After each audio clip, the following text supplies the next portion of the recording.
semua, nama saya Via dan hari ini saya akan menunjukkan pada kalian media choice yang saya pilih. Saya juga akan menganalisa dan evaluasi apa saja yang bisa saya tingkatkan dan saya kurangkan dari media choice yang saya pilih. Dan apakah media choice yang saya pilih itu seimbang? Oke, namun pertama-tama apa sih sebenarnya balance media choice itu atau balance media? Nah, balance media itu sebenarnya berarti kita menggunakan suatu media dengan cara yang sehat dan juga seimbang dengan kehidupan sehari-hari kita. Seperti misalkan kita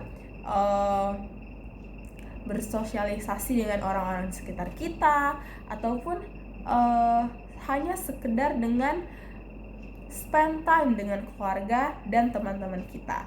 Intinya kita tidak terpaku kepada screen device kita sendiri. Dan kenapa sih sebenarnya balance media itu sangat penting? Karena kita sebagai manusia tentunya kan harus tahu kapan dan kenapa kita harus istirahat dari screen time handphone atau HP kita.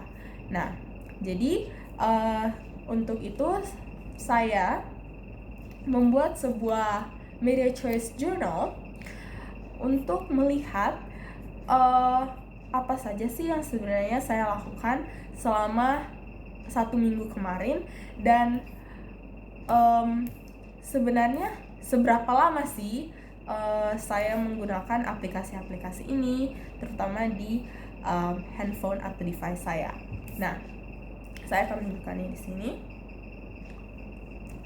Bisa dilihat kalau saya tuh sangat sering menggunakan TikTok.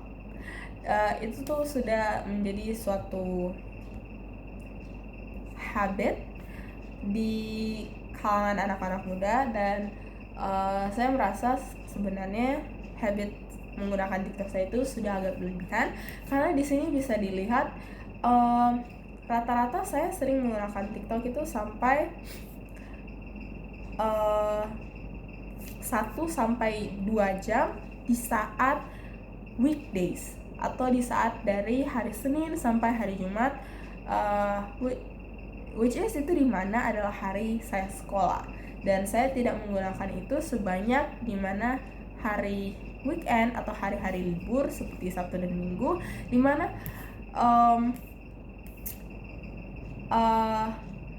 waktu saya untuk menggunakan TikTok itu sangat lebih dari waktu yang saya gunakan TikTok di hari Senin sampai Jumat.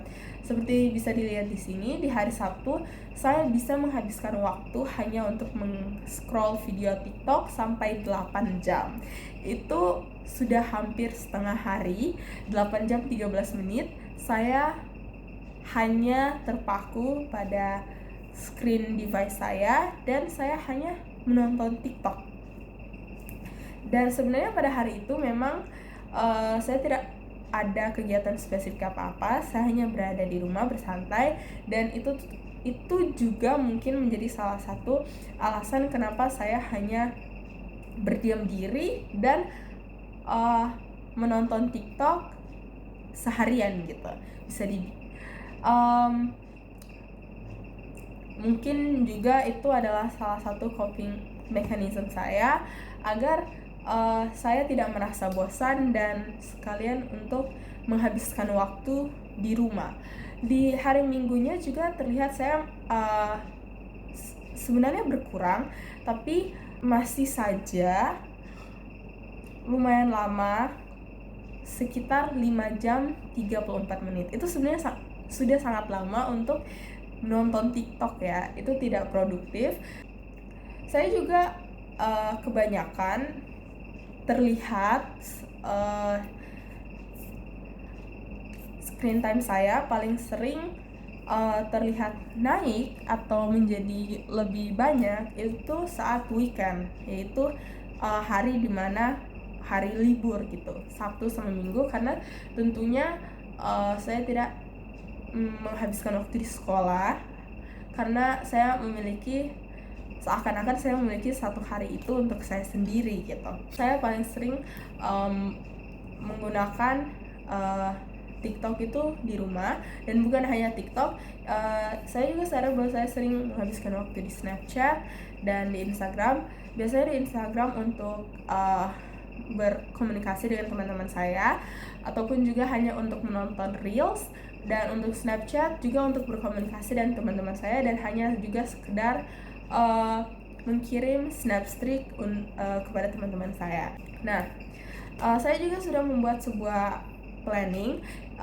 Saya akan tulis ini. Sebenarnya planningnya tidak banyak, hanya 2. Tapi menurut saya planning ini bekerja, karena di minggu setelahnya, setelah saya membuat jurnal ini, screen time saya berkurang, lumayan berkurang drastis untuk 1 minggu itu.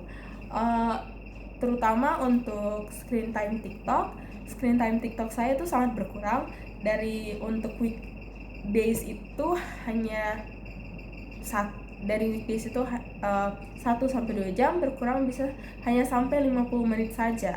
Dan menurut saya itu berkurang lumayan banyak dan lumayan bagus, karena itu tidak bahkan sampai 1 jam gitu. Dan walaupun tidak terlalu banyak, tapi menurut saya itu adalah improve yang bagus begitu. Lalu di situ saya menuliskan mengurangi penggunaan TikTok dan hanya terpaku pada diri sendiri, dan melakukan hal lain seperti menghabiskan waktu dengan kolega saya saat saya bosan atau tidak tahu melakukan apa, seperti membaca buku atau menghabiskan waktu dengan keluarga. Nah, saya juga sudah mulai membaca buku, dan mungkin itu juga yang menyebabkan kenapa screen time saya berkurang, karena saya menemukan satu buku yang menurut saya sangat menarik. Dan lebih bersosialisasi dengan teman-teman atau keluarga itu juga menjadi hal yang mungkin membuat screen time saya berkurang, karena